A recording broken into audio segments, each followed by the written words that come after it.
How to grow long hairs as a Indian man. तो अगर तुम्हारी भी इच्छा है कि तुम भी अपने लंबे बाल करो, बट अगर तुम्हारी कोई रिस्ट्रिक्शंस वगैरह हैं, जैसे तुम अगर अभी स्कूल जाते हो, या फिर अगर तुम्हारी कोई फैमिली वगैरह की रिस्ट्रिक्शन है, तुम्हारे पापा नहीं बड़ी करने देते, मम्मी नहीं बड़ी करने देती, या फिर तुम्हें कोई जॉब वगैरह का रिस्ट्रिक्शन है, तो तुम ये वीडियो छोड़ के जा सकते हो। क्योंकि मैं इस वीडियो में तुम्हें ये नहीं बताने वाला हूँ कि तुम वो रिस्ट्रिक्शन कैसे हटाओ, या फिर जो भी तुम्हारे बीच में आ रही हैं तुम्हें बाल लंबे करने से, तुम उस चीज़ को कैसे हटाओ। तुम्हें पहले वो चीज़ें ख़त्म करनी पड़ेगी, देन तुम आके इस वीडियो को देख सकते हो। इस वीडियो में तुम्हें सिंपली बताऊंगा कि तुम कैसे अपने बाल लंबे कर सकते हो। एंड तुम मेरे बालों की लेंथ देख ही सकते होगे, ठीक है। ज़्यादा लंबे बाल भी नहीं हैं, बट हाँ, लंबे बाल हैं। एंड तुम में से बहुत से लोगों के इतने लंबे बाल भी नहीं होंगे आज के टाइम में। मैंने अभी इस टाइम पे शैम्पू वगैरह कर रखा है, तो इस वजह से मेरे बाल सिल्की वगैरह लग रहे हैं, ठीक है। तो उस चीज़ को इग्नोर करना। तो तुम्हारा ये क्वेश्चन होता है ना कि लंबे बाल करने के लिए क्या हेयर केयर फॉलो करें। ये क्वेश्चन तो एक तरीके का वैलिड है, बट इससे जो तुम्हें आंसर्स मिलते हैं ना, वो काफ़ी ज़्यादा गलत होते हैं, या फिर वो आंसर जो होते हैं वो अनवैलिड होते हैं। क्योंकि तुम्हें कोई ये बता देगा कि कोई सीरम लगा दो, या फिर कोई ये प्रोडक्ट लगा लो, वो प्रोडक्ट लगा लो, ये वाला ऑयल लगा लो, वो वाला शैम्पू लगा लो। सारी चीज़ें बकवास हैं। ये सारी चीज़ें यूज़ करने से तुम्हारे बाल लंबे नहीं होंगे, ठीक है। तुम्हारे बालों को कोई इससे फ़र्क नहीं पड़ता। कर दो, पहला पॉइंट आता है, वो आता है डाइट। अब तुम बोलोगे पहला पॉइंट डाइट क्यों। डाइट इसलिए क्योंकि डाइट जो है वो तुम्हारी बॉडी का 80% मेजर रोल प्ले करता है। एंड सिर्फ और सिर्फ बाल ही नहीं, तुम्हारे स्किन हो गई एंड तुम्हारी मसल हो गई, हर चीज़ में तुम्हारी डाइट का एक मेजर रोल होता है। एंड साथ ही में तुम्हारे बाल लंबे करने के लिए भी एंड उन्हें मजबूत करने के लिए भी तुम्हारी डाइट का काफ़ी ज़्यादा मेजर रोल होता है, ठीक है। तो तुम्हें डाइट के ऊपर सबसे ज़्यादा फोकस करना पड़ेगा, एंड ये तुम्हारा एक मेजर पार्ट होने वाला है। तो डाइट में तुम्हें क्या करना है, सिंपली डाइट में तुम्हें कुछ नहीं करना। प्रोटीन रिच वाली चीज़ें तुम्हें खानी है, वो तो तुम्हें पता ही होगा। साथ में तुम्हें अपनी मल्टीविटामिन के ऊपर भी ध्यान देना है, जो कि आजकल लोग ध्यान नहीं देते हैं, सिर्फ और सिर्फ प्रोटीन के पीछे ही पड़े।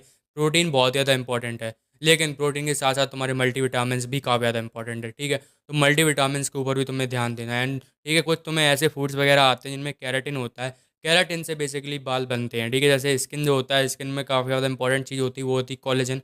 वैसे जो बाल होते हैं उसमें काफ़ी ज़्यादा इंपॉर्टेंट चीज़ होती है, वो होती है कैराटिन, ठीक है। जो कैराटिन होती है वो एग्स वगैरह में तुम्हें मिल जाएगी। अगर तुम खा सकते हो तो एग्स खा सकते हो, ठीक है। अगर तुम एग्स नहीं खा सकते हो तो मैं यहाँ पे कोई अगर मुझे फूड मिलेगा तो मैं उसका यहाँ पे नाम वगैरह लिख दूंगा, उसकी फ़ोटो वगैरह लगा दूंगा। अगर मुझे नहीं मिलता तो तुम खुद से रिसर्च करके देख सकते हो। मल्टीविटामिन में एक ऐसा विटामिन भी आता है जो आता है विटामिन डी, ठीक है। अगर वो तुम्हें क्या बोलते हैं डाइट से शायद से ना पूरा कर पाओ, तो तुम उससे धूप लेकर के पूरा कर सकते हो, सनलाइट लेकर के पूरा कर सकते हो, ठीक है। एंड जब तुम सनलाइट ले रहे हो तो तुम्हें एक चीज़ का और ध्यान देना है कि तुम उसे अपनी बैक पे ले रहे हो। बैक पे इसलिए क्योंकि फिर तुम अगर अपने फेस वगैरह पे लोगे तो तुम्हें टैनिंग हो जाएगी, एंड पिछली वीडियो में ही मैंने टैनिंग के बारे में बात करी है, ठीक है। तो तुम अपनी टैनिंग से भी बचो, तुम्हें उसका भी ध्यान रखना है। इसके साथ जो हमारा दूसरा पॉइंट आता है वो आता है स्ट्रेस। अब तुम्हें स्ट्रेस नहीं लेना है बिल्कुल भी। अगर तुम स्ट्रेस लोगे ना, तुम्हारे बाल बेकार हो जाएंगे, तुम्हारा हेयर फॉल होने लगेगा, तुम्हारे जो हेयर है वो बिल्कुल ही पतले हो जाएंगे, ठीक है, थिन हेयर हो जाएंगे। अब देखो, तुम में से कुछ लोग ऐसे होंगे जिनके पहले से ही पतले बाल होंगे, जस्ट लाइक मी, ठीक है। तो वो होते हैं फाइन हेयर, वो थिन हेयर्स नहीं होते हैं। फाइन हेयर और थिन हेयर्स में एक डिफरेंस होता है। मैं यहाँ पे तुम्हें फोटो लगा के बता दूंगा कि फाइन हेयर्स क्या होते हैं एंड थिन हेयर्स क्या होते हैं, ठीक है। तुम खुद समझ जाओगे क्या होता है। अगर तुम्हारे बाल एकदम थिन हो रखे हैं, मतलब तुम्हारे बाल जा रखे हैं स्काल्प पे, ठीक है, बीच बीच में तुम्हारा स्काल्प में पैच आ रखा है, बाल्ड पैच आ रखा है, या फिर तुम्हारी हेयरलाइन डिसीड हो रही है, ठीक है, तो तुम बाल लंबे नहीं कर पाओगे। एंड वो सारी चीज़ें स्ट्रेस की वजह से होती हैं। एंड हमारा स्ट्रेस या तो वर्कलोड की वजह से होता है, या फिर नींद पूरी ना होने की वजह से होता है, ठीक है। एंड और भी रीजंस होते हैं एक दो, ठीक है, जैसे ज़्यादा खाना खा लेना वगैरह वगैरह। जो भी होंगे रीजंस मैं तुम्हें यहाँ पे बता दूंगा, चार्ट वगैरह लगा दूंगा। तुम्हें वो सारी चीज़ें फॉलो करनी है। तुम्हें ये ध्यान देना कि तुम्हारा स्ट्रेस भी ना हो। और तुम्हारा स्ट्रेस भी होगा, तुम्हारे डायरेक्ट वो बालों को इफेक्ट करेगा, एंड जब वो तुम्हारे बालों को इफेक्ट करेगा तुम उसे लंबे भी नहीं कर पाओगे, एंड तुम्हारे बाल मजबूत भी नहीं रहने वाले हैं। इसी के साथ जो तीसरा पॉइंट आता है वो आता है तुम्हारी स्लीप, जो कि मैंने बताई थी, ठीक है।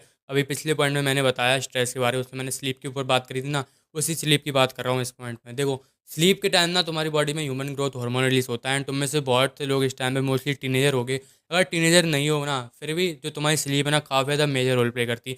स्लीप ना काफ़ी ज़्यादा एक अंडररेटेड चीज़ है। बहुत से लोग स्लीप के बारे में बात नहीं करते हैं, बहुत से लोग डाइट के बारे में बात कर लेंगे, लेकिन स्लीप के बारे में बात नहीं करेंगे। लेकिन तुम्हें स्लीप के ऊपर भी ध्यान देना है। स्लीप एक काफ़ी ज़्यादा अंडररेटेड चीज़ है, और तुम अपनी स्लीप सुधार लेते हो ना, तो तुम्हें ऐसा कह सकते हो कि तुम अपनी 50% प्रॉब्लम सॉल्व कर सकते हो, ठीक है। तुम्हें अपनी स्लीप बढ़िया करनी है। बाकी यही थी एक छोटी सी वीडियो रिगार्डिंग तुम कैसे अपने बाल लंबे कर सकते हो। एज मच एज कुछ रॉकेट साइंस है नहीं इसमें बताने को।